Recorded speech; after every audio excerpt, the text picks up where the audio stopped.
Welcome back again to the platform of Ranjan Legal Hub. Today we are going to discussing about defenses of defamation. पिछले video में हम cover कर चुके हैं defamation क्या होता है, इसेंशियल ऑफ डिफामेशन क्या है। इस वीडियो में हम कवर करेंगे defences under defamation. So there are three types of defenses which is given under defamation. The first is justification of truth, second fair comment, third privilege which may be either absolute or qualified.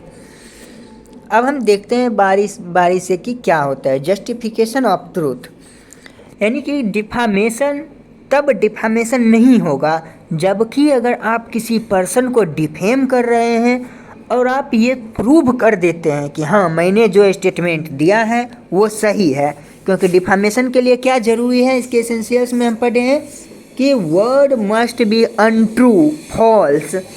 Word जो है वो false होना चाहिए, untrue होना चाहिए.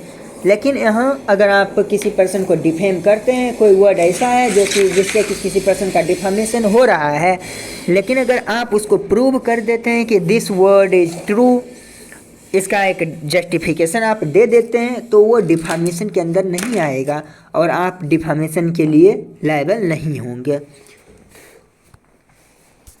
यही है justification of truth. For example अगर हम किसी पर्सन को कह रहे हैं कि तुम चोर हो और ये हम प्रूव कर देते कि हाँ इसने यहाँ पे चोरी किया, इसके लिए कोर्ट ने इसको यहाँ पे कन्विक्ट किया है, तो वो डिफामेशन में नहीं आएगा. अब इस पे एक केस है अलेक्जेंडर वर्सेस नॉर्थ. अब इस केस में क्या होता है कि एक पर्सन विदाउट टिकट ट्रेन में यात्रा कर रहा होता है. एक पर्सन है ये विदाउट टिकट ट्रेन में यात्रा करता है. अब यहाँ होता है कि टीटी इसको 10 पाउंड जो है ये इसको जुर्माना करता है और 1 मिनट टीटी जो है इसको 1 पाउंड जुर्माना करता है एंड 14 डेज का इम्प्रिजनमेंट देता है. लेकिन अब ये क्या किया कि इसके फ्रेंड के द्वारा बोला गया कि ये जो है इसको 1 पाउंड जो है वो जुर्माना किया गया है और 3 वीक तक इसको जेल में रखा गया. अब जैसे ही कोई सुना कि 3 वीक तक ये जेल में रहा तो उसका रेपुटेशन हार्म हुआ. अब इसमें कोर्ट हेल्ड किया था कि डिफेंडेंट हैज़ नॉट लायबल, क्योंकि डिफेंडेंट लायबल नहीं था. हालांकि उसको बोलने में थोड़ी गलती हुई थी कि उसको 3 वीक तक जेल में रखा गया, लेकिन वो जस्टिफिकेशन था कि हाँ वो विदाउट टिकट कर रहा था ट्रैवलिंग, तो उसको जो है जुर्माना किया गया था और वो जेल में रखा गया था. भले ही वो 14 दिन के लिए रखा गया हो, तो इसका एक पार्ट जो है जस्टिफाई हो गया था, तो इसके लिए जो है डिफेंडेंट को लायबल नहीं ठहराया गया. अब एक और केस है सलेना दानदासी वर्सेस गजल्ला मल्ला रेड्डी का. अब इस केस में क्या होता है कि एडवोकेट जो है वो एक हरिजन वुमेन का एक एडवोकेट होता है. ये एक हरिजन वुमेन का रेप करता है और न्यूज़ जो है पब्लिश्ड हो जाता है. न्यूज़ जब पब्लिश होता है तो इसमें जो एडवोकेट को जिस सेक्शन में ट्रायल में लाया गया था वो सब सेक्शन रहता है और कुछ एक्स्ट्रा सेक्शंस भी रहते हैं. जैसे ये सिर्फ रेप किया था, इसको फिर इस पे चोरी का भी सेक्शन, बहुत सारे और जो है धाराएं लगा करके न्यूज़ में पब्लिश कर देता है. तो ये जो एडवोकेट है ये इश्यू कर देता है कि नहीं, हमने चूँकि ये सब इन सब एक्ट हम पर नहीं लगाया गया है, तो हमें इन सब के लिए जो पब्लिश किया गया इससे हमारा रेप्यूटेशन हार्म हुआ है.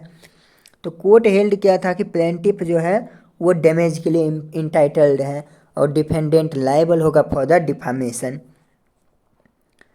अब एक आता है फेयर कमेंट, यानी कि किसी चीज़ पे फेयरली कमेंट आप अगर कर रहे हैं, पब्लिक मैटर पे पब्लिक इंटरेस्ट में वो कमेंट होना चाहिए, तो वो डिफामेशन में नहीं आएगा.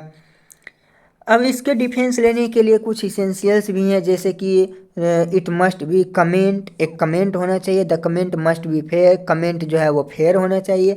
The matter commented upon must be public interest, जो मैटर पर कमेंट किया गया वो पब्लिक इंटरेस्ट में होना चाहिए. अब इसी में आता है कि जैसे कोई एक बुक लिखा, इस बुक को हम पढ़े और पढ़ करके इस बुक को हम क्रिटिसाइज कर रहे हैं, तो ये क्रिटिसिज्म जो है ये डिफामेशन में नहीं आएगा। लेकिन अगर इस बुक को हम बिना पढ़े ही क्रिटिसाइज कर दिए तब ये डिफामेशन में आ जाएगा। अब लास्ट जो है इसका जो डिफेंस है वो है प्रिविलेज, यानी कि कहीं कहीं कुछ ऐसे स्थान हैं जहाँ पर कि लॉ हमको अलाउ करता है कि आप पर्सन को डिफेम कर सकते हैं। और अगर ऐसी कोई किसी जगह पे हम डिफेम करते हैं, चाहे उससे डिफेम हो या ना हो, डिफेम अगर होगा भी, इंटेंशन भी रहेगा डिफेम करना ही, फिर भी वो लाइबल नहीं होगा। जैसे कि इसमें आ गया पार्लियामेंट्री प्रोसीडिंग्स, ये सब जो है